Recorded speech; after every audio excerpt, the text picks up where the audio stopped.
Hi, Andrea Morisette, Grazzini, CEO of WetheP, here today to talk about MetoWe, one of my favorite topics of all time, and a great exercise. So I'm going to take you through this by going through something of a who, what, where, why, and how. But first of all, if you haven't already taken a look at them, you might want to look at WetheP's first two videos. The first one is on civic engagement, and the second one is on public narrative. And I promised in the public narrative one that we discuss WetheP because it really takes public narrative to the next level. Public narrative being you understanding yourself as a public person, how you are in this world, what you care about, and how you can impact this world. MetoWe takes it into how you and another person, you or more people, can do the very same. So think of MetoWe as being something of a wee bubble. And this is language that comes from Daniel Goleman, the scholar and author who writes about emotional learning. So in this wee bubble, there's two of you. This is the who. Two of you or two people, preferably very different from each other, or people that maybe had never known each other, wouldn't be likely to get to know each other otherwise. You don't have to do it that way, but that's where you'll really see some pretty transformative things. So that's the who. The what is really, it's a mutual empathy exercise in a way, and it's a way of not only understanding yourself and another in your public lives, but also understanding another's experiences and how they relate to yours in usually very unexpected ways. And while you're doing that, you're also, of course, learning about yourself. You're discovering new things that you didn't really understand simply by talking about them with someone very different. So where do you do this? Really, you can do this anywhere. I've done it in many schools. I've done it in community organizations, faith groups. It works well in, very well in even neighborhoods, businesses, absolutely. Any place where you've got people that it would help to get to know each other. And specifically, especially where there's people that there might be tensions or missed opportunities because people aren't connecting due to their differences. Okay? Why is it important? And really, I just sort of mentioned it, why it's important is because it teaches us something about ourselves and others, and specifically helps us realize how much that we share, how little, in fact, at the end of the day, we're different. But while we're doing that, we're also valuing what we are different about. So we're not eschewing the idea that people should be different. In fact, we really value that. But it helps us get to a place of mutual understanding and really at the end of the day to produce a relationship, at least, if not perhaps even something far beyond that, that impacts our world in important ways. That's why we want to do this and why it's so important. The how, it's really simple. Again, it can be done many different places. What you might want to do is start out with your partner. Again, choose someone different if you can.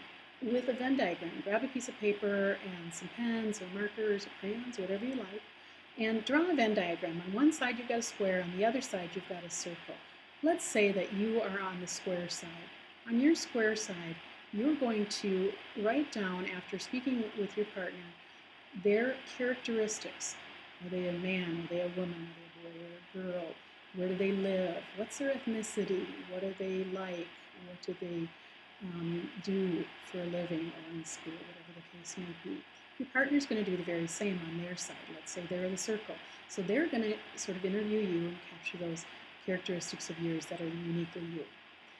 Then you're going to talk about your values. You're going to capture your partner's values on your side of the Venn. Your partner's going to capture his or her values, or your values, on their side of the Venn diagram. It's really important that you do it this way. You don't have to do it. There's no rules really, but it is important because it creates an immediate implied environment of a shared goal, of shared and interconnected or interdependent effort. So you're sort of relying on each other to get what you're saying right and to capture it. And then in the capture of it, you're repeating that to yourself and to each other and infusing it deeper into your thoughts. From there, in that center part of your Venn diagram, you're going to capture those characteristics and values that are the same, and specifically focus on the values. This is where the real gold is. I'm going to give you an example of a couple of fifth graders that did this and how it came out. This was a student named Claire and a student named Solomon.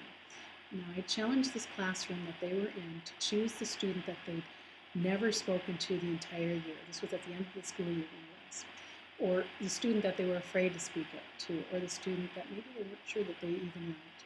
So Claire and Solomon found themselves together. I'm not sure how, and I didn't ask, doesn't matter to me. What they did was they began writing down their characteristics, and this was really fun. I heard them giggling as they found out that they were both afraid of spiders. I think Claire was shocked that Solomon, who seemed very self-contained and very in control of himself, was afraid of spiders. And Solomon was clearly amazed that Claire, who was very outgoing and very brave, was also afraid of spiders. So there was sort of an immediate and almost an emotional connection around that. Spiders are a universal fear, and those universal experiences and emotions can connect us together. As they continued through the process, they found more things. They both liked sugar, more giggles there. They got more serious when they found that they were both in single-parent families. Again, it was almost surprising to me, and it certainly was to them both, that they were not aware of that, of each other. Here you have two students who have been in the same classroom for a whole year, great class, good kids. They just had never talked about this. This was where the emotions came in. The reason the emotions came in was for the very reason that they didn't know it about each other. For whatever reason, these children felt uncomfortable sharing in public that they were living in single-parent families. Now they had something deeper than the rest of their classmates had about them, that they could share a deeper understanding of what life is like and how it might be different in a single-parent family. I could see them talking about their families. This wasn't part of the assignment, but they were, and that is what naturally happens, and certainly is important and valued in this exercise. From there, they talked about values. They both valued, as it happens, family, and they also valued environment. From here, they were able to take it into a shared values plan and execute that plan over the summer level. And this is the second challenge in MetoWe. The first challenge is just getting through the exercise of understanding characteristics and values and those that you share, the common ground between you or the common interests that you share. From there, you can take it a step further, and this is when you can really have some great impacts on your community or your culture or country. Take one or two of those values and build them into a shared values statement. Make this just a one-sentence statement about what you found that you both value and care about. From there, take it into a shared values plan. And in the shared values plan, you want to articulate things like mutual accountability. How are you going to stay committed to each other to be sure that you stick with your plan? And then also measurement criteria. How are you going to know that you've succeeded in your shared values plan? It can be very simple or it can be sophisticated. It's really up to you. These students, Claire and Solomon, chose for their shared values plan, their value was to care for the environment and to keep the environment clean and healthy. So their shared values plan to do that was to keep their playground clean at their school.